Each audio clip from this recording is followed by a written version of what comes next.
Chicken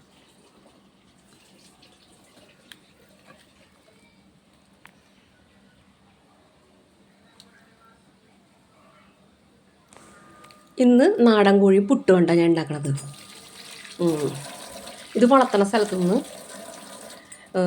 കിട്ടിയതാണ് കേട്ടോ. ഇതിൻ്റെ നുറുക്കാനുണ്ടെങ്കിൽ നമുക്ക് കുറച്ച് ചെറിയ കഷ്ണങ്ങളാക്കണമെങ്കിൽ അത് കഴിഞ്ഞതിന് ശേഷം കുറേ സമയം വെള്ളത്തിൽ ഇട്ട് വെച്ച് കഴിഞ്ഞിട്ടുണ്ടെങ്കിൽ അതിൻ്റെ ബ്ലഡ് എല്ലാവരും ഇളകി വരും. അങ്ങനെ കുറേ സമയം മാറി മാറി വെള്ളം ഒഴിച്ച് കഴുകി കഴിഞ്ഞ് കഴിഞ്ഞിട്ടുണ്ടെങ്കിൽ അത് നന്നായിട്ട് ക്ലിയർ ആയിട്ട് കിട്ടും കേട്ടോ. അതിനകത്തേക്ക് ഇഞ്ചി പച്ചമുളക് വേപ്പില സവാള എല്ലാവരും അരിഞ്ഞ് ആദ്യം തേങ്ങക്കൊത്ത് ചേർന്നു കേട്ടോ. അങ്ങനെ തേങ്ങക്കൊത്ത് വറുത്ത് പിന്നെ എല്ലാവരും വാട്ടി ഇതേപോലെ അരപ്പ് നല്ല വാട്ടി നല്ല വെളിച്ചെണ്ണ അതിനകത്ത് ഒഴിച്ചാൽ വെളിച്ചെണ്ണ തെളിഞ്ഞ് വരും. ആ സമയത്താണ് കോഴിനെ എടുത്തിടേണ്ടത്.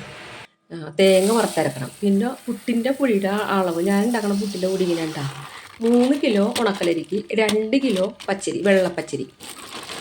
അത് ഞാൻ കുറേശ്ശെ മാറ്റിക്കൊണ്ടിരിക്കുകയാണ്. ഇവർ ഇത് ഫുള്ളായിട്ട് ഉണക്കലരിയുടെ പുട്ട് കഴിക്കില്ല.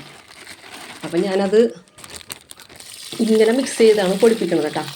പൊടിപ്പിച്ച് വറുത്തെടുക്കും. വറുത്ത് വാങ്ങി പൊടിപ്പിച്ചിട്ട്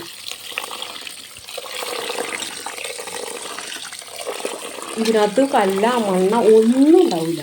നല്ല അരിയിരിക്കുന്നത്.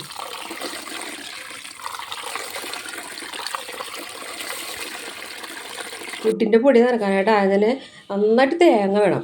തേങ്ങ ഉപ്പ് ഇട്ട് വെള്ളം തിളപ്പിക്കണം. എന്നിട്ട് ഇതിനകത്ത് കുറച്ച് പച്ചവെള്ളം ഒഴിച്ചിട്ട് ശരിക്കും കൈ കൊണ്ട് തിരുമ്മുക. എന്നിട്ട് നന്നായിട്ട് വെളിച്ചെണ്ണ കുറേ വെളിച്ചെണ്ണ ഒഴിക്കണം കേട്ടോ.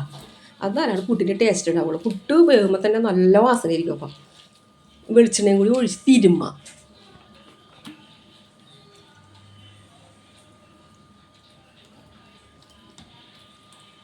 അത്രയും വെളിച്ചെണ്ണ ഒഴിച്ച് തിരുമ്പി പിടിപ്പിച്ചതിന് ശേഷം പൊടി ഇട്ടതിന് ശേഷം ഉപ്പിട്ട് തിളപ്പിച്ച വെള്ളം ഒഴിച്ചിട്ട് ഇളക്കി വെക്കാം.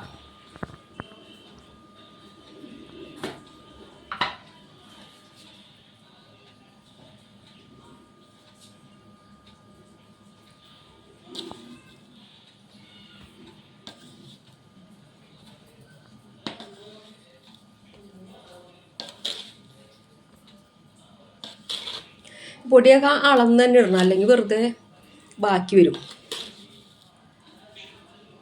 അളവ് പാത്രം ഉണ്ടോ എനിക്ക് കറക്റ്റായിട്ട്. ഇത് കൂട്ടി ഒഴിപ്പിച്ചതിന് ശേഷം തിളച്ചെള്ളം ഒഴിച്ചാൽ മതി. തേങ്ങയും വെളിച്ചെണ്ണയും തേങ്ങയൊക്കെ നന്നായിട്ട് വേണം, നല്ല പുട്ടിൻ്റെയൊക്കെ ടേസ്റ്റ് ഉണ്ടാവുള്ളൂ.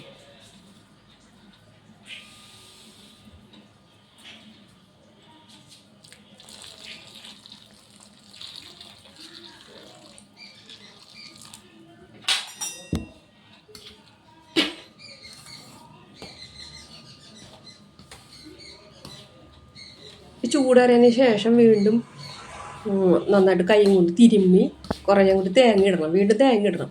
എന്നിട്ട് തിരുമ്മി പിടിപ്പിക്കണം. തിരുമ്മി പിടിപ്പിച്ചതിന് ശേഷം പുട്ടുണ്ടാക്കി എടുത്താൽ മതി.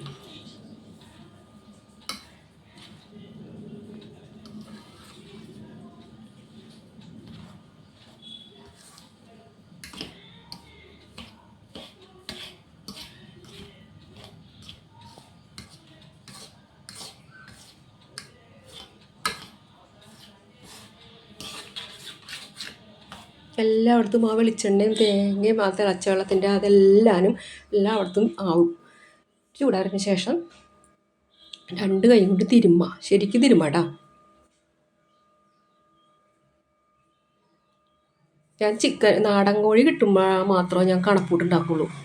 അപ്പോൾ അതെല്ലാവർക്കും ഇഷ്ടമാണ്. അല്ലെങ്കിൽ പിന്നെ നമുക്ക് സമയമില്ലല്ലോ രാവിലെ ഒന്നും. ഇത് വൈകുന്നേരം മാത്രമുണ്ട് ഞങ്ങൾ ശരിയാക്കണത്.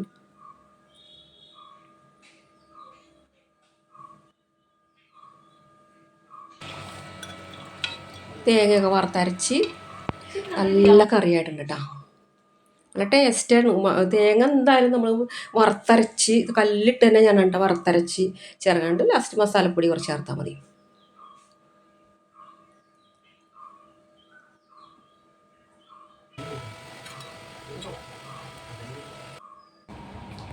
പുട്ടും കൂട്ടി കഴിക്കുക.